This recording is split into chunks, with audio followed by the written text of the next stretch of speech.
Bonjour à tous et bienvenue dans ma cuisine. Aujourd'hui, nous allons cuisiner le poulet au curry. Alors pour cela, il nous faut 500 g de poulet émincé, de blanc de poulet, 2 oignons coupés en petits morceaux, 70 g de concentré de tomate, une briquette de lait de coco, 200 ml, de l'huile d'olive, une cuillère de farine, quelques épices. Alors moi l'ail, je suis désolée, je l'utilise en poudre. Vous pouvez mettre du frais comme vous le souhaitez. Du paprika, du curry, de la muscade, du poivre, curcuma, cumin, du sel. J'aime bien ajouter 2 feuilles de laurier et un cube. Voilà tous les ingrédients dont nous avons besoin, sachant que vous pouvez ajouter ou enlever des épices selon vos goûts. Donc, tout simplement, dans une cocotte, je vais mettre un petit peu d'huile d'olive.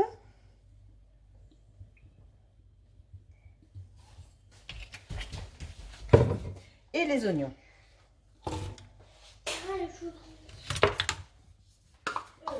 Voilà.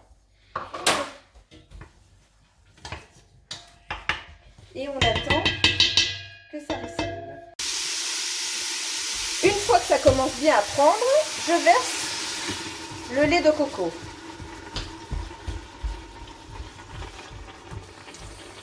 Alors pour ne pas en perdre une miette, je rajoute toujours un fond d'eau pour bien aller chercher tout le lait et ça rajoute un petit peu de liquide. Ensuite, je viens ajouter tous les ingrédients que je vous ai présentés tout à l'heure. Alors, le concentré de tomate. Ça rigole les petits coquins derrière moi. Voilà. Le cube. Dans la bonne humeur. Le laurier. Et là, on y va pour les épices. Donc là, c'est un petit peu au talent, j'ai envie de dire, selon les goûts. Le curry, bien sûr. Donc moi, c'est du curry doux, hein. Après, c'est vous qui voyez, comme on dit. Du cumin. Du curcuma. Alors, le curcuma, n'hésitez pas à en abuser dans tous vos plats. Le curcuma a des vertus très intéressantes. Et surtout, si vous pouvez, associer le poivre au curcuma. Le poivre permet au curcuma de libérer tous les bienfaits du paprika. Et j'ai oublié, mais je rectifie immédiatement, je mets toujours un petit peu de cannelle. Alors, pas beaucoup, mais un petit peu. Nous aimons bien le sucré salé. Un peu de sel. Voilà. Et pour épaissir la sauce, un petit peu de farine. Donc, je mélange.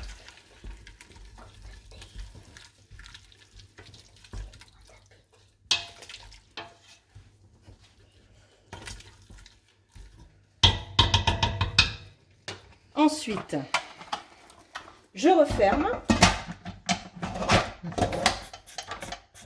Alors ça, c'est le système des cocottes.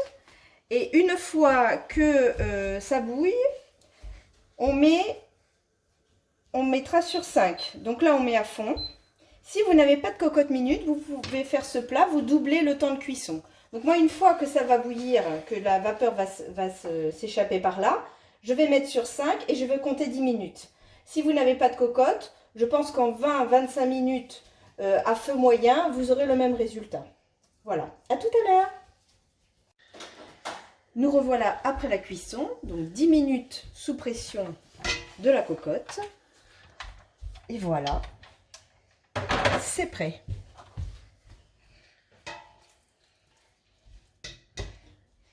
Donc avec ce plat, j'ai fait du riz basmati, mais à votre imagination.